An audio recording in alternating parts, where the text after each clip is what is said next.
Hi gang, Rob here. It is the evening of 15 May 2017, and before the camera you see a knife from Lon Humphrey Custom Knives.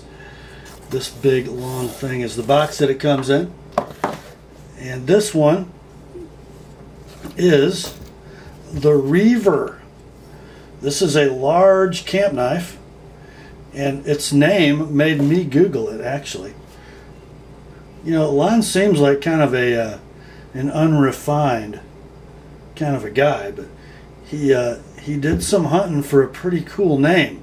The word Reaver, R-E-A-V-E-R, is derived from an Old English word, R-E-A-F-E-R-E, which means plundering forager. How about that? What a great name for a large camp knife. Reaver, a plundering forager. Yes, it can forage, and yes, it can plunder. It can't even fit the whole knife in the frame of the camera. Well, what is it? It is, of course, a large camp knife with a 10-inch blade, a 6-inch handle. Blade is crafted of more than a 1/4 inch stock. It is exactly a 1/4 just in front of the handle. It actually thickens to about 9/32 through the center of the handle. It thins back out to just under a 1/4. So it is a very slightly tapered tang. Okay, balance point on this knife is right in the finger choil. I promise. There it is. It's kind of big. It is made of 1095 steel, hand forged in Lon's shop. The fuller on this knife must be close to 7 inches long. How about that? It is a 3/4 inch diameter, sort of hemispheric fuller. And if you notice, this is a brute de forge style knife from Lon, but I think in order to match the satin of the blade and the satin in the fuller, Lon has sort of buffed out some of the black on that rough forged surface near the spine of the knife. It is flat saber ground from about 3/4 of its height down. It's fairly thick behind the edge, and the edge grind is rather obtuse because this is a working knife. In fact, it is a foraging plunderer of a knife. It is made to be swung, thumped. It's a chopper, it is a batoner, but it's also pretty doggone good at fine work if you come up to that forward choil. The handle is curly maple, sort of Lon's signature handle material. I think this is the second of his knives I have in this material. The first, of course, being the Gunfighter Bowie. And these handles are very similar. The Reaver handle and the Gunfighter Bowie. The main difference is the index finger groove is sunk just a little deeper in the Reaver to give you a really nice grip when swinging the knife. Keep it from flying out of your hand. 2 Corby bolt pins and a lanyard hole. Ergonomically, this handle is a masterpiece. The hammer grip fits you like a glove. You come forward into the fine work hammer grip, and the thumb just lies beautifully down the front of the handle, making the knife extremely secure. The draw cut grip, I'm not sure you'd ever use this knife or any knife that big in a draw cut grip, but it's very comfortable. The saber grip, of course, is superb in both positions. And you know, you can come forward and pinch on this knife just about however you want to. Superb handle. Aesthetically, I think this knife is just a home run. You know, the fuller, you kind of have to decide. You just have to decide. Is it To make the knife balance better, well, it does balance perfectly in the forward choil, which if you're using the knife for fine work, you know, if you're notching, making feather sticks, you know, using it for food prep and utilizing that forward grip, I think that balance makes it feel like it's not even there. But I think the fuller actually detracts from its chopping a little bit. You know, for a chopper, you might want it to be a little more blade heavy. So either a narrower or shorter, or both, fuller, might make the knife a little better chopper. But then there's that other reason for a fuller. Yes, it's called a blood groove. Does it make your prey bleed out faster? It might, but probably not. Does it help reduce weight and achieve a desired balance? Absolutely. But the third reason, does it make the knife look cool? You bet it does. I love this fuller. I'll swing a little harder to chop to get that, because it just flat looks cool. And I'm really glad that Lon decided to put a satin sort of polish in that fuller instead of leaving it black, because it would have disappeared if you left it black and then left the brute portion of the blade black. I think this was the right choice for finishing this knife.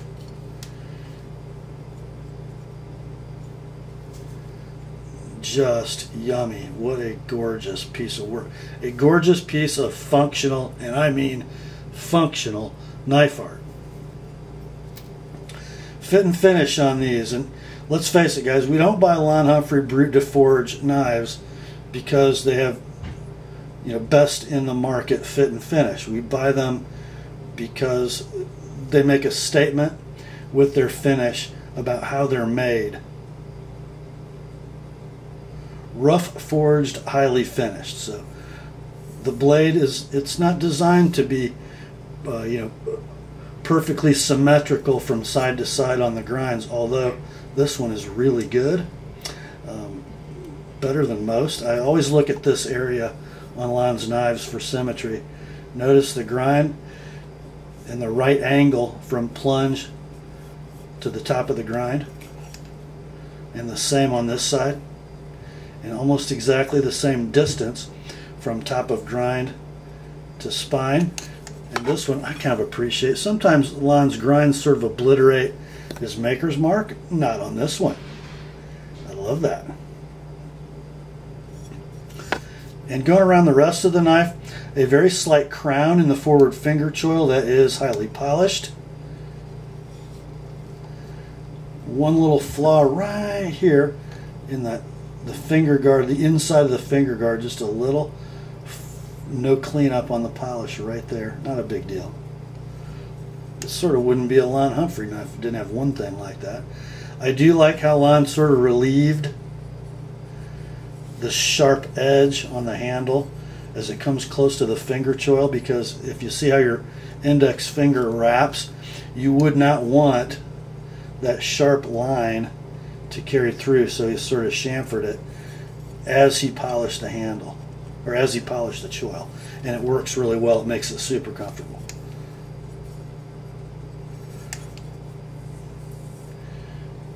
This spine, it may have looked better before the footage that you're about to see.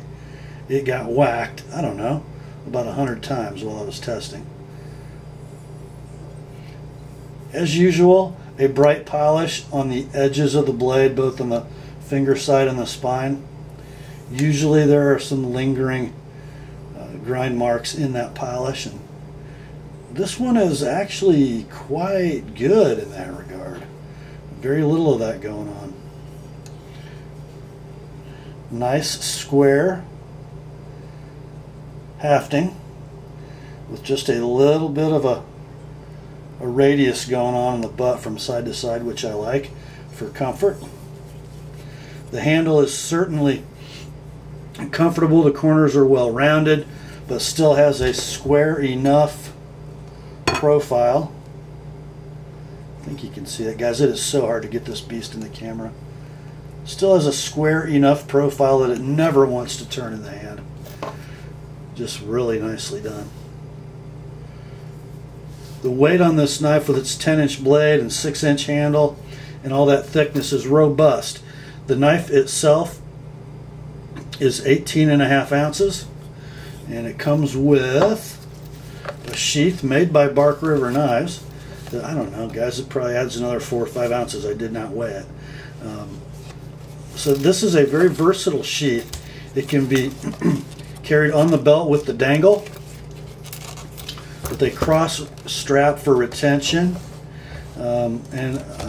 I've seen a couple other YouTube videos of this knife, and I sheathed it as they did, but I'm going to tell you not to, because I sheathed it pushing the knife in all the way to the handle finger groove, and I cut my stitching. It really, and guys, that's because these are one at a time, freehand, hand-forged, hand-ground knives. Some of them might be 9.5 inches long. If that's the case, feel free to bury it all the way to the handle. But if you've got a full 10-inch knife, as I do, it's going to want to be sheathed with the cross strap in the forward choil. And to kind of show you where that ends up, that's where it ends up in the sheath. There is no welt from there to the fold, because the welt stops here, and then there is a loop which houses a D-ring for a leg tie. So the point of that knife wanted to come to here. Not a good thing. So when I'm at Bark River in June, we'll just take the sheath up there and have them do a little quick job on that for me.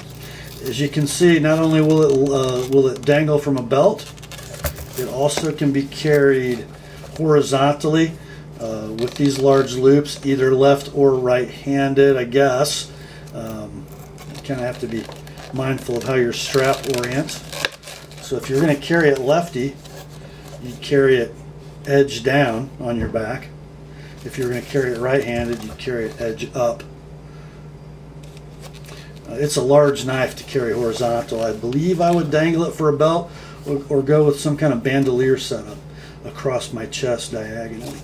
A well-made sheath. Not really sure. I think I would have just gone welt to the end and then maybe left a drain hole and left this D-ring off. It would have been a little more robust for a point down there if you did make a mistake sheathing the knife. But other than that, a super well constructed sheath, as usual from our friends in Escanaba. So before I sort of go into conclusions about this knife, I'm going to roll in a little footage of testing with a rather interesting aspect of this knife included. It does come from Area 51. There are materials at Area 51 that may or may not exist. They probably don't exist elsewhere. So keep your eyes peeled for that footage. I think it's going to be rather interesting. After the testing footage is over, we'll come back for just a quick wrap up. Okay guys, we're just out by the fire pit with a little bit of wood and the Lon Humphrey Reaver, doing a little testing. Going to put it through a couple tests. We're going to delimb a little bit, we're going to chop a little, maybe baton a little, and then do some fine work. See how it goes. First, this is just a piece of a tree that went down in my backyard.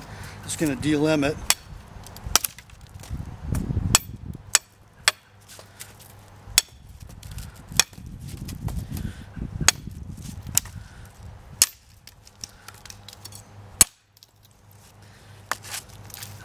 Do a little chopping. This thing has just a great swing if you get back on the handle. Let's see how it does. This is just a piece of an elm tree.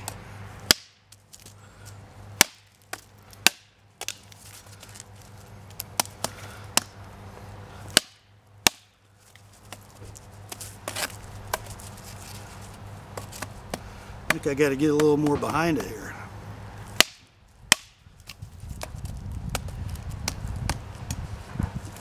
There we go.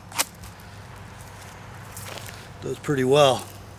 Well, let's see if it'll thump. Oh, got about a 4-inch diameter, kind of knotted up piece of sugar maple. Grab a baton.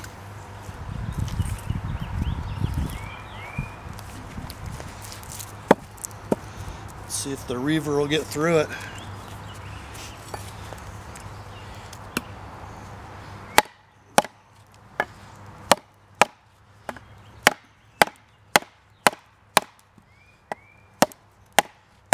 That, guys, is one heck of a piece of wood.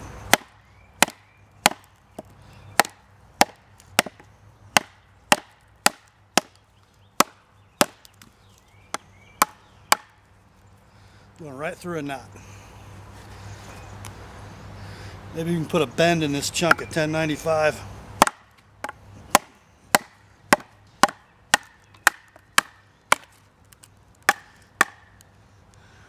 Right through the knot.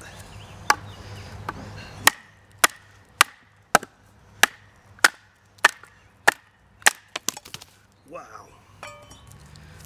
Look at that. That'll be downhill from here.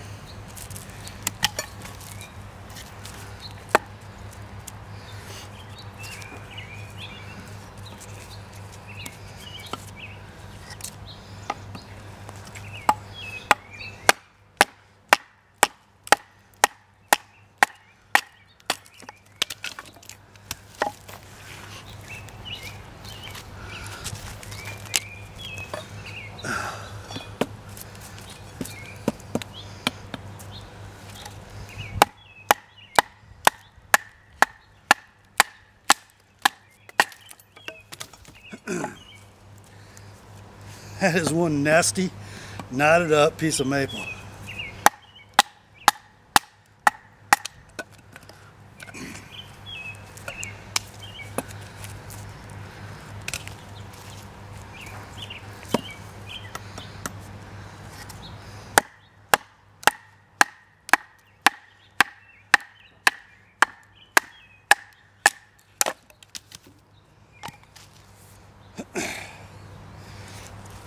Well, impressions, guys, are this. A much more than adequate chopper. If I come back on this handle, just a snappy swing. If I'm up in the forward choil using this portion of the blade, pretty good for fine work. Probably a better batoner than that piece of maple revealed, because it was just a nasty piece of wood, but definitely takes some serious thumpage. We didn't want to give it an easy piece, and I don't feel any edge damage. Before I came outside, this knife just had Lon's maker's edge on it, and I had stropped it up a little bit, and it was barely cutting phone book paper. So we're going to go in and clean it up again. I'm not going to strop it, and we'll see what we got.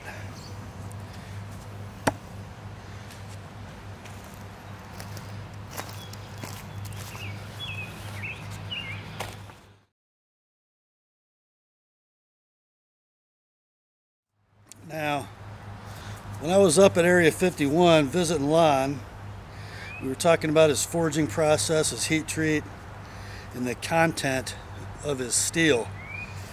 And rumor has it at Area 51, some of these blades are forged with meteorite, and they have magical properties. And if I can remember Lon's instructions on how this works,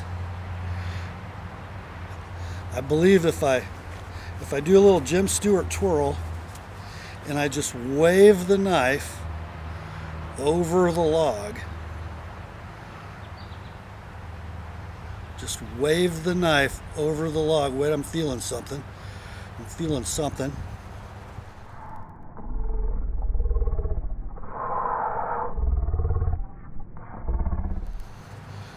Oh my gosh, it worked. You know, he said he could neither confirm nor deny that any of these blades had actual meteorite in them. But if that worked, he said I would know that I had one. It's amazing. I'm going to do a little notching like we would do if we were going to make a tent stake.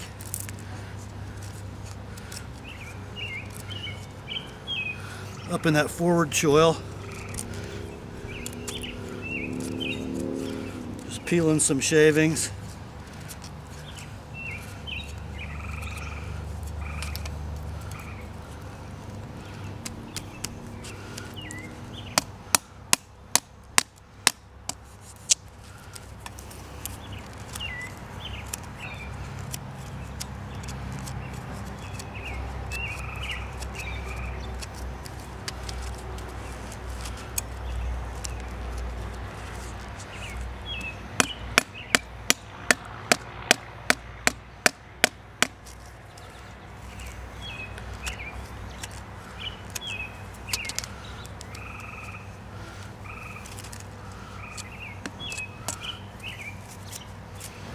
Quite serviceable for doing that kind of work. So while we're peeling shavings, let's make some feather sticks.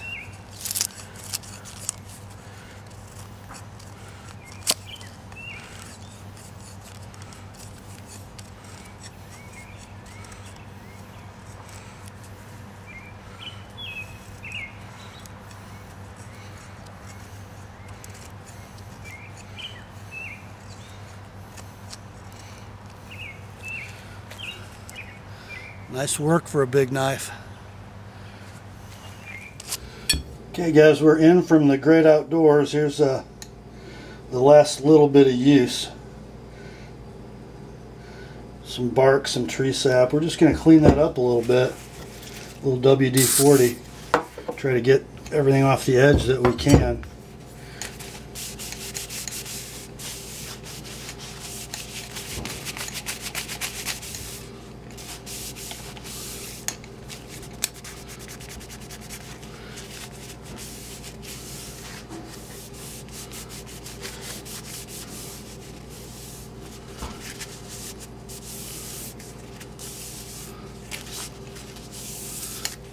That maple sap is tough stuff.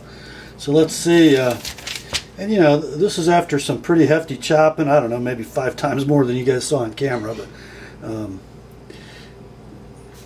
a little batoning and some fine work. Let's see. And as I said, this would barely cut phone book paper before I started testing today.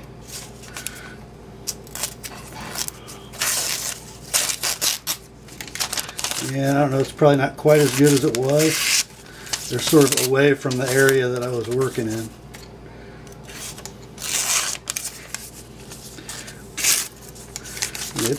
It doesn't want to do it, but it's still trying. Here's sort of out by the tip where it should still be pretty sharp. So,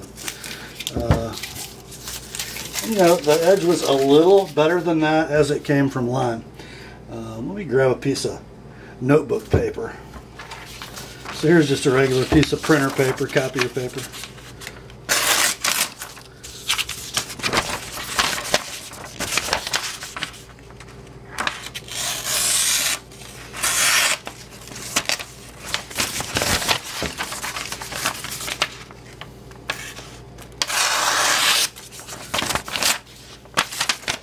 It'd be better if I get that in frame for you, wouldn't it?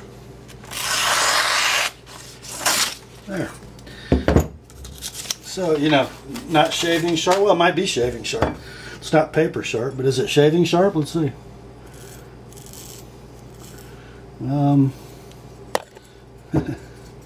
Apparently it is.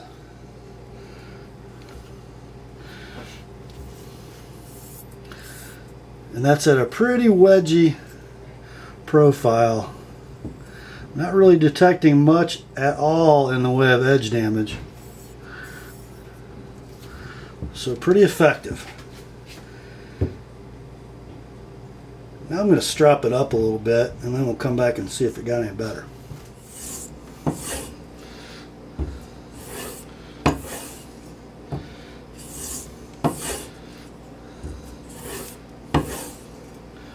So that was just a black compound. on the fleshy side of the leather. And we're right back.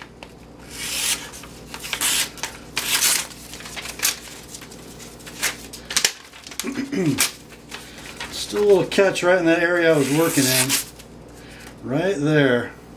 Give that a few more passes. Let's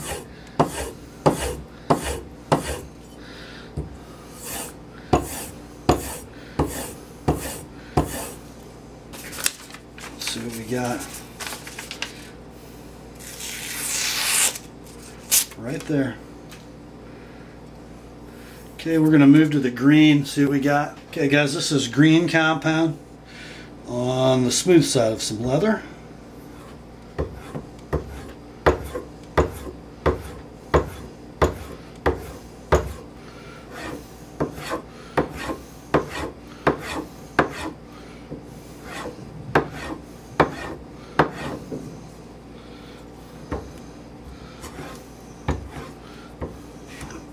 Whoops.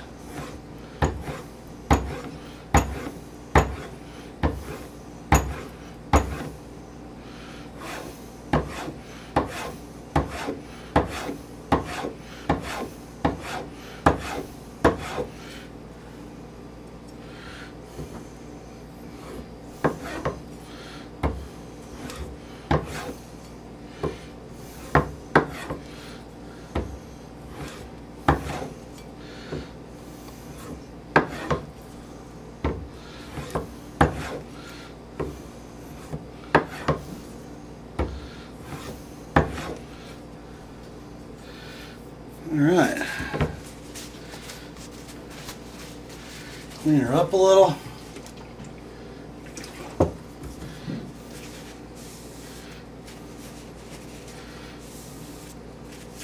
Boy, that maple was some sappy stuff. Look at that. Does not want to come off.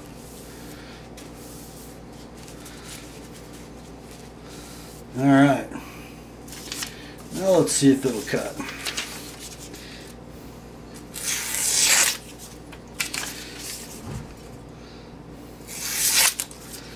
I'm running out of paper, boys. Alright, how about a little bit of phone book? Let's see if I got it back to where it started. Just by stropping it.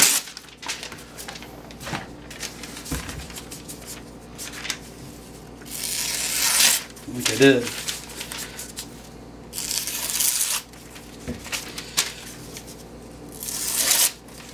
That's about where it started, guys. Which, you know, for a big knife that's probably sharpened at, I don't know, 50 degrees inclusive. That's pretty good. I'm going to clean it up the rest of the way and then we'll talk about some conclusions. So as you can see, a more than capable camp knife. And you know, guys, I could have picked up, you know, I could have grabbed a pine 2x4 out of the garage and just exploded it with this knife. But I didn't. You know, I picked really a couple of the nastiest, gnarliest pieces of wood that I had in my pile. One piece of elm and one piece of sugar maple with two big knots in it. And I didn't want to, you know, batoning is, it's more about technique and about the piece of wood you're working on than it is about the cutting ability of the knife, because the edge does very little while you're batoning. So I didn't want it to look easy. What I wanted to do was find a couple pieces of wood that were going to really be a challenge. Maybe try to bend the knife, you know, certainly make it shear through a knot or two. So I'd really have to thump on it, beat on it, and see what kind of damage I did to the knife, specifically edge damage. And as I run that edge down the end of my fingernail, and then this is after stropping, I got one nick right here, barely perceptible. And that's it. And you could see it sort of catching in the paper at that spot. But this was a maker's edge with a whole bunch of testing, just stropped. So performance-wise, it's excellent. In hand, I experienced zero fatigue, and all cutting positions, all gripping positions were super comfortable. I just love how the acceleration that your pinky generates on the back of that handle. It's really quite good. Over the years, my sort of go-to camp knife, let's say I'm running a large fixed blade woods knife and a folder, so really a one knife fixed blade system plus a folder. The Ontario SP5 Spec Plus Bowie has been my go-to knife, and that's a 1095 powder coated knife with a craton handle, just a 1/4 inch thick swinger, and I use that knife because it was inexpensive. I'm not afraid to beat it up. This knife, same material, basically the same blade dimensions, but because it's not a clip point with a swedge, you've got a lot more effective spine to baton. It doesn't come to a peak or a near peak at the swedge. It's a full 1/4 inch thick within an inch of the tip, which I really like. And it takes a licking. I sprayed it down with a little WD-40 and then some dish detergent and a toothbrush and wiped it off and frog lubed it, and it looks like that. So, not a knife I'm going to be afraid to use in the least. So, how much are they? Well, I know they're available at Knives Ship Free, the best place to buy knives, period. And then, let's say, the close second best place to buy knives, DLT Trading. Still in stock, and these have been out for, I don't know, a month or two. And they're not cheap, guys. This is a 16-inch chunk of 1095, hand forged, precision ground, highly finished. And Lon's heat treat, man. I mean, the abuse that edge took to have one tiny nick that is shaving sharp after wood testing. It takes an edge, it holds an edge. It fights me sharpening more than any other 1095 I've ever sharpened. And I don't mean that in a bad way. I mean, it just doesn't like to give up its material to abrasives. It's very good and super tough. If you've ever watched Lon's YouTube channel, look at some of the toughness testing he's done on his knives. And my use on this knife certainly bears that out. He just makes awesome knives. They're not cheap though. They're over $300. I say worth it. Love this knife. It goes from the mantle to the woods effortlessly and acquits itself admirably in both places. Just a super cool blade. Should be plenty of variations and handle materials left if you're looking close to the production date of this video. So pick one you like and grab it and then go beat the snot out of it, my friends. That is all for this one. Grace to you and peace from God our Father and the Lord Jesus Christ. And remember, the Word and my Reaver are sharp.